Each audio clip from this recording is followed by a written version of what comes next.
kemur hér Þórður Þorgeirsson og Agnes frá Ásmundarstöðum.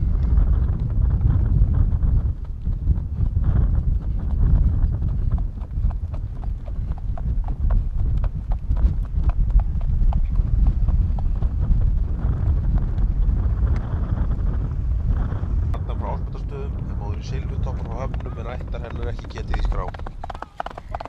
Fyrir Sköpulag hefur notið 8,07, fyrir hæfileika 7,4.